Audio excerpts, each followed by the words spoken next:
All right, welcome back to another episode.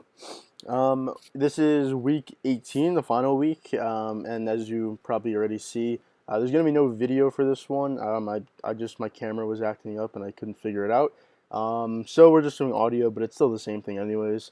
And we're gonna talk about the Cowboys' win in week 18 against the Eagles, 51-26, and then also looking ahead to their first round matchup against the 49ers. I'll probably spend more time on that, to be honest, just because this game, it did mean a little bit, obviously, and I talked about that last week, but in terms of what actually happened on the field, good stuff happened for sure, but the Eagles were resting just about all their starters, so it wasn't obviously going against the real team that you're supposed to play, or an actual playoff team. The Eagles are in the playoffs. Obviously, we were playing their backups, so you could still take away a lot of good things, but at the same time, you have to look at the fact that again you were playing backups, and that the numbers are probably going to look better than if you were playing the real team, the starters. But still good stuff to see. Like I said, the score was 51-26, so obviously did a lot of things right because he scored 51 points. Dak, he actually played way more than I thought he would. I thought he was going to play probably the first half, if any, like if at most the first half, because obviously the reason that he was playing and all of our starters were basically playing was to get them in a rhythm going into the playoffs, which I agree with. I'd for sure not play them the whole game, which I don't think any of them did. I think it was kind of like the third quarter, like end of the third quarter is kind of when all the starters were out. I mean, at that point, the lead was pretty significant as well, but. I thought he was going to play the first half at most, but and that would be assuming that like he'd be in a good rhythm. The offense would look good. He had good stats. Everything would look better. Then you take him out. If he was still struggling and it was the end of the first half, maybe you keep him in for the third quarter to see if you get something going. But he was great in the first half. I mean, for the game, I guess I'll just say he threw for 295 yards, 21 out of 27, and threw for 5 touchdowns. I mean, he was great. There was no doubt about it. There were still a couple throws he missed, just a little bit. Even on like the CD Lamb catch, the 31-yard catch, it was a little bit behind him for sure, a tough throw, but he's still a little bit here and there, missed a little bit hit or miss, but still he's great. You obviously cannot complain about that. Even if it's against backups, that's still really hard to do. So, and again, he did mostly all that in the first half. We only had we had the 2 touchdowns we had 3 touchdowns in the second half, but one of them was a Jaquan Hardy 22-yard run. He's basically been a practice squad player the entire year. Dak wasn't in the game for that, and the one before that was an Ito Smith touchdown run. Again, he's kind of like a practice squad player as well.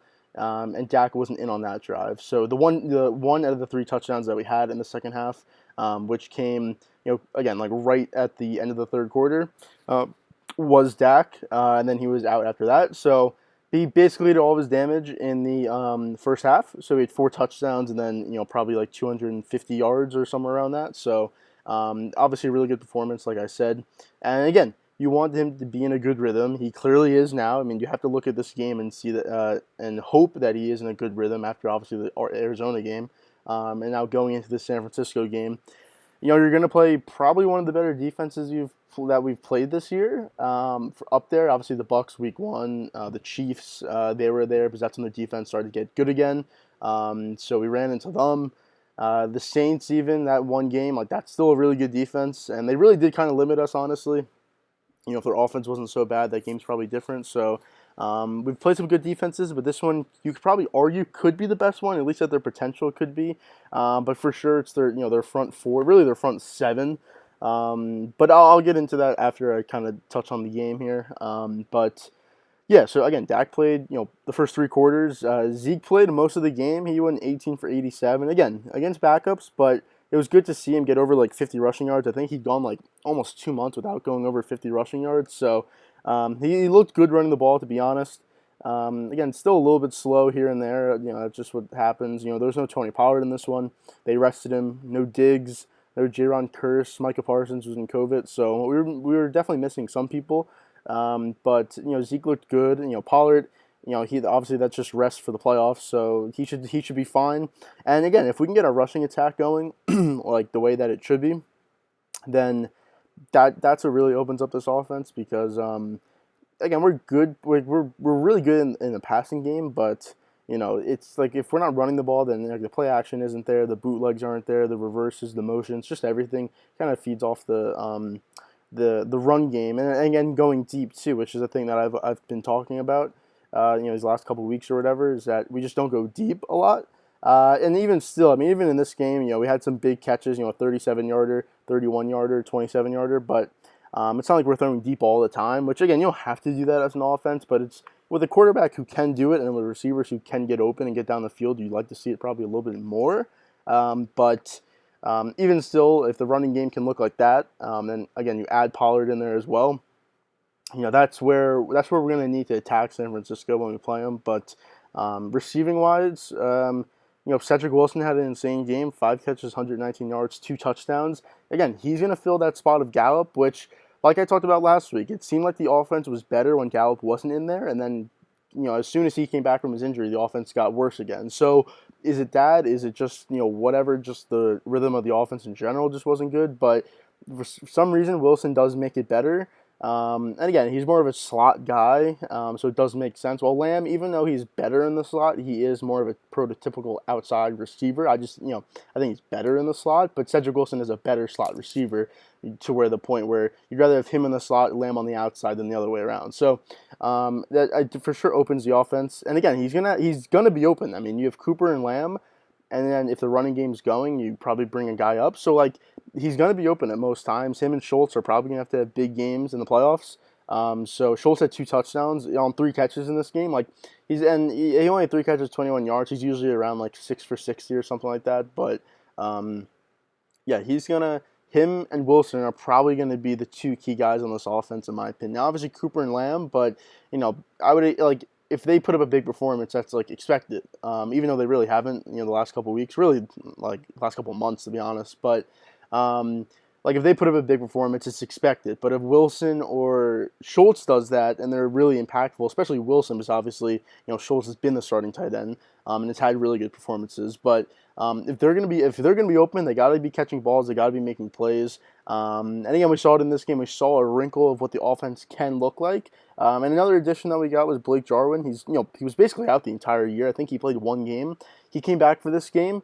Him and Schultz are basically the same guy. So if you can run 2 tight end personnel, which you for sure can, because they're not great blocking, they're obviously 2 good receiving tight ends. But that just gives you an extra receiver on the field. I don't know if he's like fully healthy. Like he's probably not, to be honest. But if he can make something of an impact, I'm not expecting him to go for like 8 catches, 6 catches a game. A couple catches here and there, make key catches on 3rd down or red zone situations. Or big plays down the field. That is kind of what he does. I mean, that's just a huge addition right there. So, the offense looked good. 51 points, can't be mad. The defense, again, you're missing Parsons and Diggs are 2 Pro Bowlers, and obviously Curse, who probably, he may even make a Pro Bowl depending on people dropping out and everything, because he had a really good year if you just look at his numbers and the impact that he had on the team. So for sure 2 Pro Bowlers and maybe even, and in that sense, 2 All-Pros, to be honest, and then even a potential Pro Bowler. So the defense, only 1 turnover in this one. It was a Leighton Vander Esch pick, actually. It may even be I don't know if it's his first pick of his career or not, for sure this season, but really good play. Just like, again, he's kind of been phased out of this defense, really the last 2 years, to be honest. He's also just lost his, style of play that he had in 2018, his rookie year, when he was a Pro Bowler. But, again, he's always good in the run. He's going to be there as well. So, I guess it was good to see that. Also, Kelvin Joseph, Anthony Brown didn't play as well, so Kelvin Joseph played a lot more. He had a pretty good game. They were going after him. He dropped a pick on like I think it was the first series of the game, actually. He dropped a pick, so almost had one there. But honestly, he's been playing pretty well since they've kind of been playing him more. So it's always good to have your 4th corner who can play outside for you, get game reps, especially when he wasn't even playing for most of the year. He was injured as well, but for a 2nd round pick, you'd like to see him play more in the middle of the year. But I guess we'll see for next year, depending on contract situations. I would assume that he's probably a starter next year, but yeah, so that was good to see. But I'll kind of run through the game. It was kind of Again, it was a lot of back and forth. They started off with a touchdown, like I said. It could have easily been a pick by Joseph on that, but it wasn't. They went down the field. They had Gardner Minshew at quarterback. They had no Hurts. Like I said, they were missing. Well, not really missing, but they were kind of just rested a lot of guys from their offense and defense. But still, they definitely went down the field. And again, this was a team that we potentially could have played in the playoffs if the Bucs also lost, because the Rams and Cardinals did lose, but the Bucs won. So.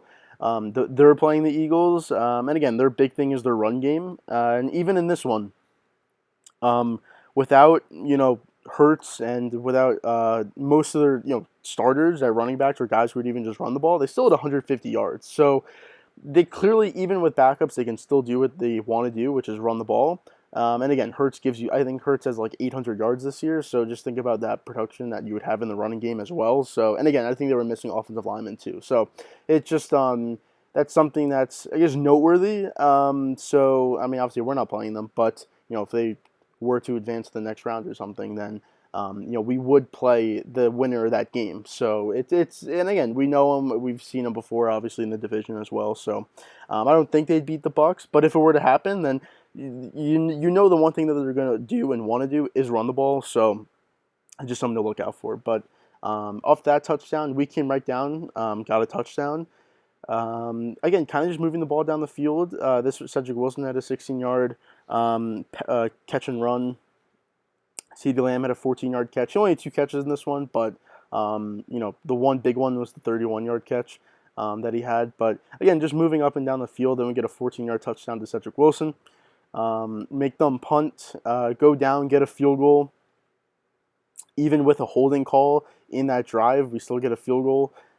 So it's, again, the penalties still aren't great, especially on the offensive line where it seems like it's holding or a false start almost every single time. But that was, still get a field goal. That's good. So 10-7. They come down, get a field goal of their own. We're into the second quarter here. I don't think sacks-wise, I think we may have got 1 sack. We got 3 sacks. They were by Lawrence had 1, Basham had 1, and then Armstrong and Tristan Hill each had half a sack. So obviously without Parsons there, you're obviously going to lose some of that production there. Even just if it's not him getting the production, it's obviously opening up holes for someone else. So still get 3 sacks. I mean, that's still pretty impressive. And Minshew's still like a mobile guy, and that's something I'll talk about when I look at the Niners game. Some people have been saying it was a bad matchup, but rather than Arizona. But honestly, I think I'd rather play the Niners in Arizona. I don't, that's the way I think, and I'll say my reasons when I get to it. But they get a field goal, like I said, on that drive. But then we come down, get another touchdown. This was the big play to Lamb, 31 yards from our 26 to their 43. 6-yard run for Zeke, 8-yard run for Zeke, 5-yard run, and then a 24-yard pass to Cedric Wilson. So, we're just moving the ball down the field, and Cedric Wilson's obviously making plays, which, like I said, he's going to have to do that in the playoffs. Then they come down, they get a touchdown, so it's a back-and-forth game. They kind of just moving the ball down the field, again, just running the ball, just getting yards on the ground, and they get a 7-yard touchdown to tie it up. But then we get another touchdown, so that's the first 4 drives of the games. It's 3 touchdowns and a field goal. I mean, you really can't ask for anything more. Again, even though it's backups or whatever, that's just great to see and great to have. Zeke gets a 26-yard run. That was a good run to see. Now, obviously, it's Zeke from a couple years ago. If that's Pollard, it's probably getting more yards out of that. But I think he busted out to the right side. Still really good to see though. And again, we were playing all of our offensive linemen except for Tyron Smith. But again, he's missed enough games this year where that basically is like your starting lineup anyways. So it's good to see that our offensive line is opening up holes where obviously the part of the run game not working is, one, not really going to the run game as much as you probably should, but 2, it's also just not, the holes really aren't there, and they really haven't been since early part of the season. So to be able to get holes like that, it's going to be huge, again, especially against San Francisco with that front 4. So after that 26-yard run from Zeke, we just kept moving the ball down the field. We got free play on offsides, but we got it for 26 yards to Amari Cooper. He went all the way down to the 2-yard line. And then we got a 2-yard touchdown pass to Dalton Schultz. So that made it 23-17. The reason it's 23 is because Zerline missed the extra point, which has been a problem, and it's something that could maybe cost you in the playoffs. Hopefully not. He's throughout his career, he's been one of the best kickers, but this year hasn't been great. He's missed some key field goals. Obviously, if you look at the Arizona game, the Tampa game, the Raider game, I believe he missed one as well. So he's missed some field goals, missed some extra points too. In a game like this, it didn't matter. But again, if that happens in the playoffs, it's just a point that you lose. You have to get it back with a 2-point. If you miss a field goal, that could change a game. So it's something that you obviously don't want to happen. But again, in this game, it's not going to matter. But just for the future, it's honestly, it really can't happen, to be honest. But they got the ball back. There's less than 2 minutes left in the half. We just kind of shut them down. We get a sack on 3rd and 16. Call timeout. There's 30 seconds left, and they shank a punt. Only 21 yards. So we get the ball starting at their 43-yard line. And honestly, I thought that this was where I thought Dak, because again, I wasn't really thinking that. I was thinking that one, they may just get a 2-minute drill and get down the field, then it goes into half. So I wasn't really expecting to get the ball back, but so I thought that was Dak's last, series of the game, which would have been great. You get 23 points, and your offense looks good. He looks good, but we get the ball back, and 28 yards on the first play, 6 yards the next play, incomplete, and then 9 yards for a touchdown. So like a perfect end to the half. And then after this, I thought he was for sure done. He already threw 3 touchdowns at this point. So it was a perfect half. Or he threw 4 touchdowns at this point. Like perfect half. You get 30 points in the first half. You're probably gonna win this game even with backups in anyways. So I was thinking that he was done, but they kept him out. We actually punt on the first series of the second half. They come down, get a field goal, 15-play drive for almost 7 minutes. But then we get the ball back, and then like I said, this was Dak's last drive. 14 plays, 84 yards, 6.5-minute drive to get it to 37. Again, this was kind of a big running one, 4 yards, 5 yards, 4 yards, 3 yards, and then we get the big play to Cedric Wilson, 37 yards, but then 4 yards, 5 yards, 3 yards, 1 yard, 2 yards, and then 5 yards, and then that's all on the ground. And then 3 yards up the middle, and then an 8-yard pass from Dak to Corey Clement. So just a 5-touchdown performance that he actually, because of the 5-touchdown performance, and maybe this is why he stayed in. I mean, I don't know, but that put him. He's now first in Cowboys history for passing touchdowns in a season with 37. He needed 5 to get the record. So again, was that the reason? I don't know. But I guess when he was at 4, I guess he thought might as well just try and get 5. But that's actually pretty impressive. And 37, I feel like that for sure last year he probably would have broken that if he stayed healthy. But it was actually surprising that 36 was the highest one.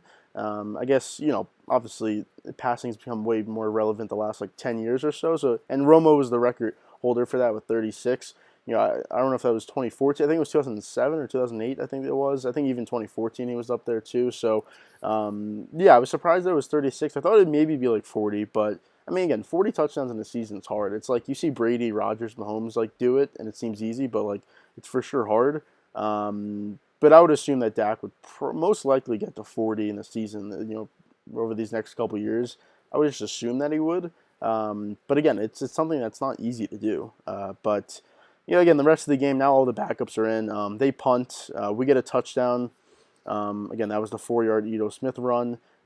We get an interception from Van Der Esch, like I said. 22-yard run from Jaquan Hardy. They come down and get a touchdown at the end of the game.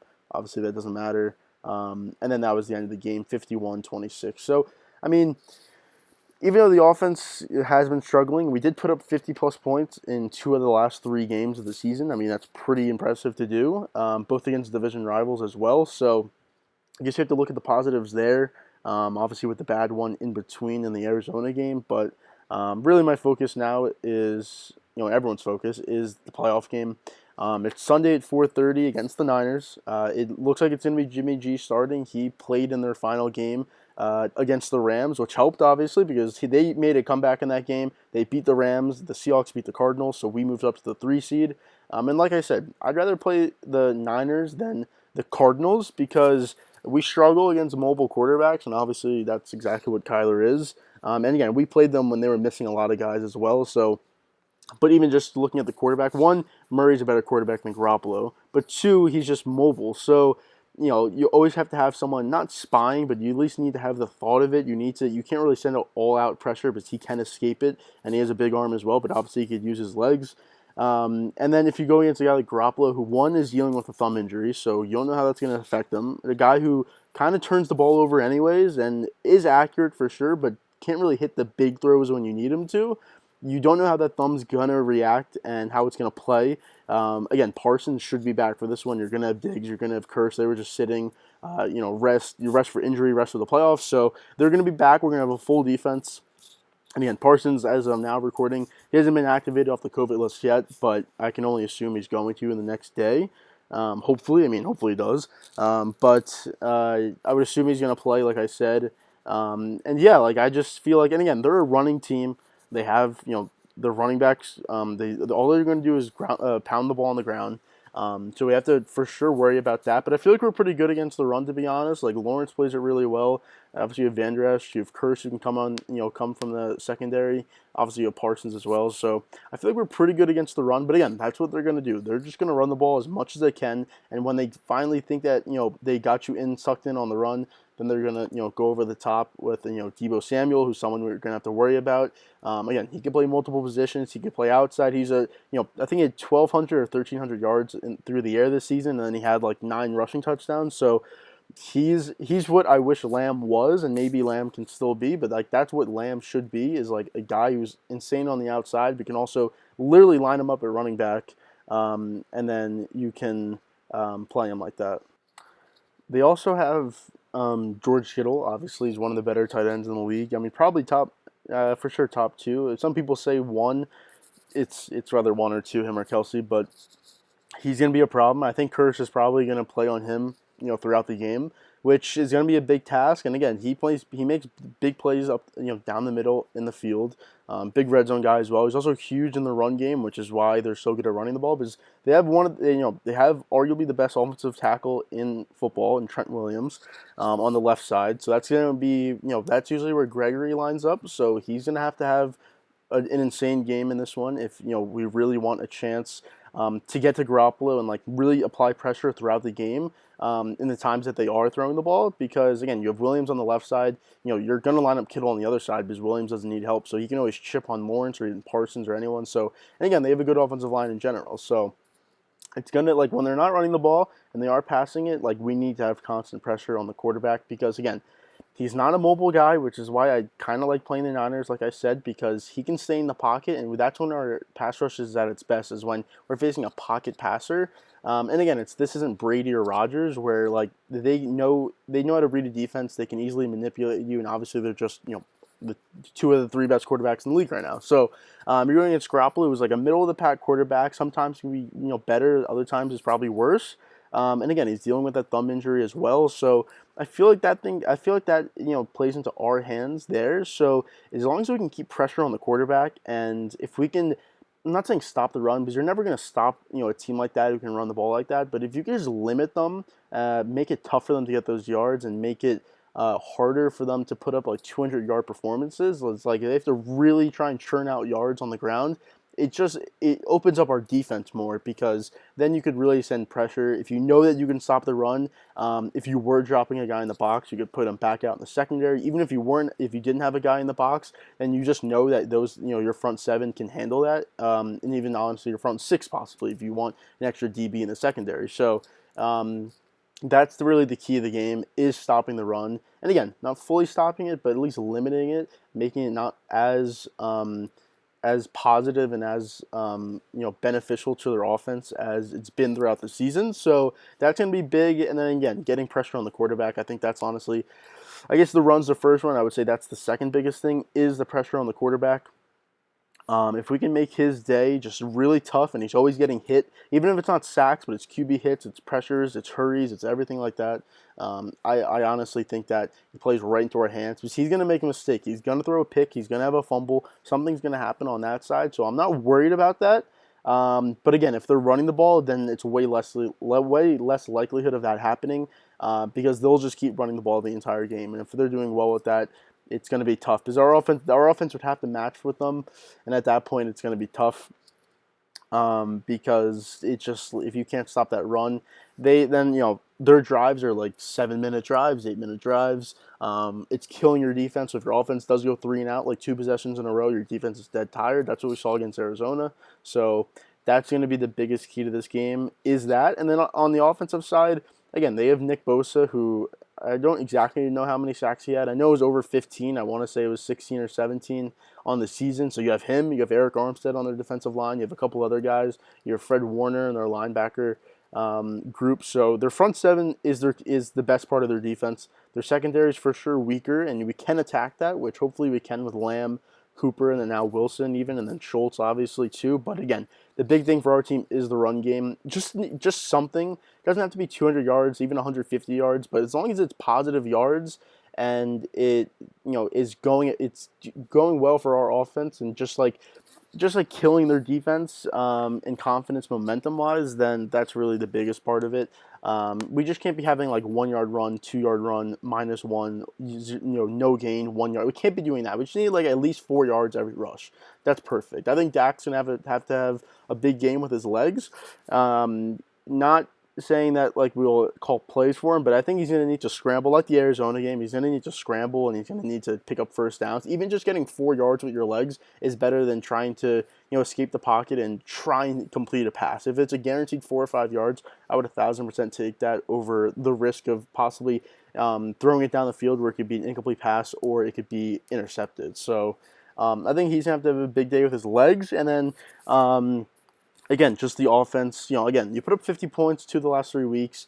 You should have something going momentum-wise. Again, you should. And again, we'll have Tyron Smith back for this one. He was just resting the last week of the season. So we're going to have a full offensive line. We're going to have a full offense, obviously without Gallup. But, that's expected when obviously he's out for the season. So, and even still, you have Wilson in there as to fill that spot. So it's going to be a good game. It's one of the better games of the weekend. There's a couple games that are kind of duds, but there's a couple good games, and I would say that's for sure one of them. And obviously just a huge game. Like you're the home team as well. So our last playoff win was a team against a team in the NFC West in the Seahawks in 2018. So in Dallas. So kind of similar. Similar circumstances where it's 2 NFC West teams coming to us, but yeah, it's just a big one. If you do win this one, you play the winner of the Bucs Eagles, but obviously you have to win this one first. And like I said, it's the key on defense is stopping their run game and getting pressure on the quarterback, and on offense, it's establishing somewhat of at least establishing a run game, and then you play off that because again, their secondary is their weakest part. So if you can have a guy drop in the box. For them defensively, it opens up the passing game, in my opinion. And again, that's where we should be able to beat them. The run game is almost just like the setup, and then the passing game is where you're gonna really dice them up. So it's gonna be a good game, like I said. Sunday 4:30. I'll do an episode next week. Even if we lose, obviously, that one will be recap of the game and then a recap of the season. But if we win, obviously it'll be a recap of the game, and then looking forward to the winner of the Bucs Eagles game. So we'll see. Like I said, I'll be back next week. You can check out this channel obviously for those videos, and then our main channel for just like the week videos. Looking into week 8. I guess now looking into the playoffs. And a recap of Week 18 as well. So that's on the main channel. But again, if you want to see the Cowboys videos and even Drew's Patriots videos, that's on this channel. So go check that out. And then the social medias are in the description down below. Thanks for watching.